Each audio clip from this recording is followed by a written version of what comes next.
It's really unbelievable. In my many years in government, I can tell you, I have never seen a situation where in a space of 1 year, you can have almost, you said approaching 30 now, 30 visitations of heads of state or government within a space of 1 year.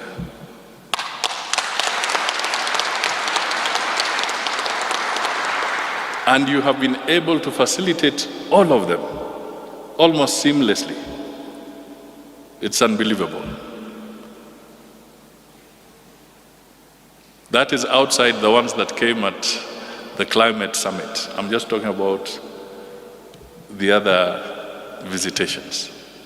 And you have also coordinated visits of the head of state outside.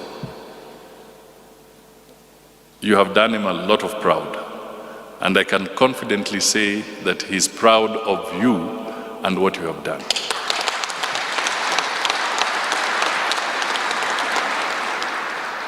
So, since he has set the pace and you have caught it up, or was it you guys who made him, or was he catching up with you? I don't know.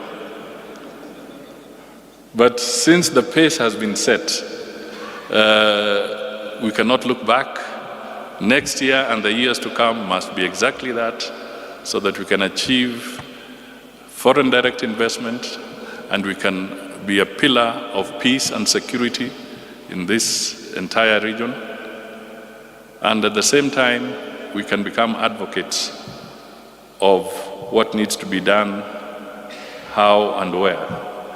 The other day I was at the Chatham House conference, and I was telling them just on one issue that Kenya is going through challenges now, whether it is basically all culminating in the cost of living being a challenge to all of us. So many issues, but all filtering into the cost of living. And one of the things I said there was that if people think that we are facing a challenge, and indeed we are, and they know we are facing a challenge, can you imagine what that challenge would be economically if the government of Kenya, through yourselves and other players, had not secured an IMF and World Bank program?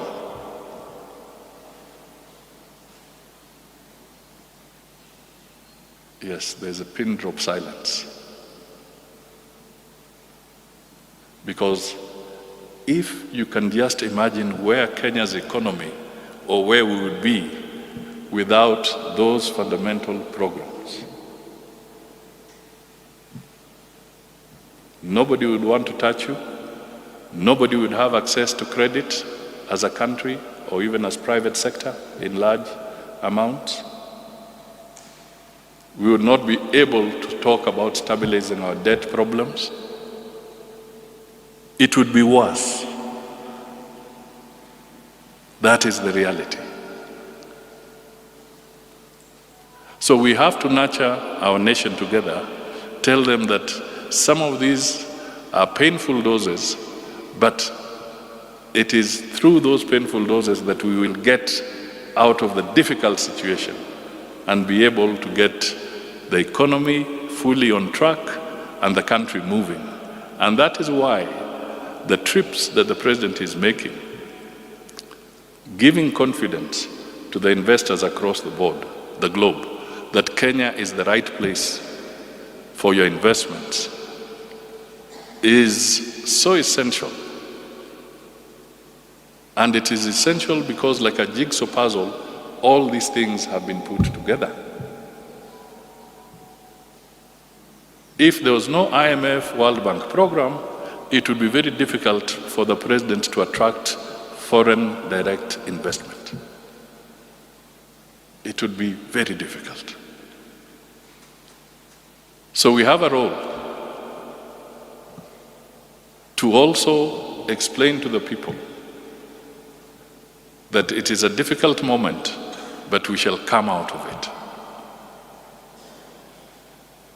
And therefore, the President's missions were absolutely critical and are essentially, very essential, more so at this moment in time when resources globally are scarce and there's heightened competition for those resources.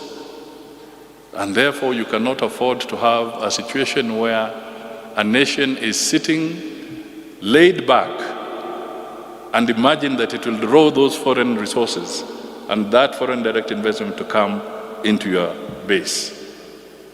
You need an aggressive foreign policy. You need an aggressive diplomatic onslaught. And that is what you and the President of the Republic of Kenya have been doing for the last 1 year. And you must be commended for that. And that is what is going to drive us into better territory very soon. My short stint in this docket, although I can attest to it in my previous assignments, is that Kenya is always looked upon to provide leadership, to provide guidance. Therefore, the institution of foreign affairs in totality, which you represent, which you constitute, has played a major role in profiling our country. You deserve all the accolades. And now we need to redefine ourselves as we go into a more competitive arena, an arena where communication is much faster, technology is at everybody's fingertips, and so forth. We now have to adjust appropriately and support each other appropriately so that we are okay. To do this, we'll also look into your welfare. I really repeat that, so that you can have the motivation to keep moving forward. Today is a good day to reflect on what has happened, to ponder over what you think should happen. And in the course of next year, early next year, I was talking to the PS, we shall have what you might call a drive-in cocktail. I'm a golfer, like the Mushira here, and in the beginning of a season, you have what you call the drive-in tournament. So we will have what we might call a drive-in cocktail as a team, so that we can now talk a little more on how we should chart our way forward.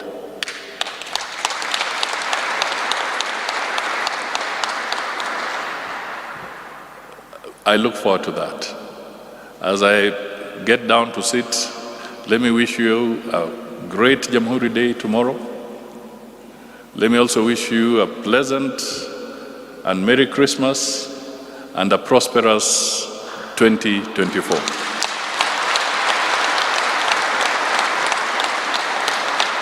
This is indeed a momentous occasion, a very good gesture, a very good moment to be able to bring all the people that work tirelessly, odd hours, to make sure that the image of our country is held in high esteem. The pressures you go through must be immense. And therefore, I want to take this opportunity to say congratulations to you all, those who are here and those who are not here, for a job well done.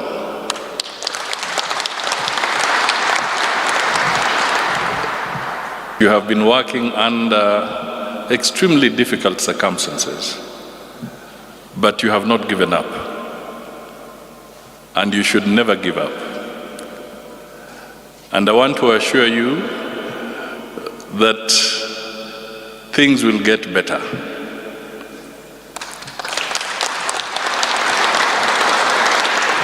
The challenges we are facing are not permanent. They are challenges that can be overcome. Some of you who are perhaps older in the arena than others, I'm sure you have seen a number of these cycles of challenging times, but eventually we do get out of those challenging times. I've encountered a number of our colleagues in the missions who have had an opportunity to tell me the challenges they are going through. And as the PS has highlighted on some of them, it is our intention that we face those challenges squarely. We then work collectively towards dealing with them in order to make our people more efficient and to also remove them from situations of embarrassment, particularly when you are in a foreign country. It can be very, very humiliating because in those countries, friendship may not count as much as the contractual obligations. So we really have a lot of work to do, and I can assure you, working together with yourselves, we shall be able to overcome these challenges, and then we can continue to do what we ought to do properly. I want to underscore that you have played a very pivotal role in anchoring President Ruto's drive and his desire and his mission to profile Kenya as a diplomatic powerhouse.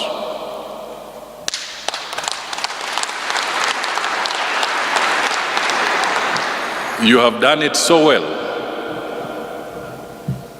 and each one of you has made a contribution in one way or the other. Abraham Lincoln once said that when you are felling a big tree, there is the strike that you made with the axe. You strike once, and maybe it's a big oak tree, and others will come and strike it. And then eventually there will be that person who will give it the final strike. Let us not get carried away, because sometimes when the person makes the final strike, they say, I have felled the tree. But they forget that there were numerous other hits that were made on that tree before we could bring it down. Therefore, as I look at our seasoned partners and brothers and sisters, you have made a contribution. You have struck where the cadets will be coming to strike later on. Each one of us has contributed to constructing our foreign policy and our diplomatic prowess. You are all valued, and that is what I would like to be able to tell you, that equally, I come to talk to you to say, let us pull together. Let us work together. I do not know everything. I have a lot to learn. And I can only do it if we are pulling together and working together as a team, so that we can continue to project Kenya as it should be.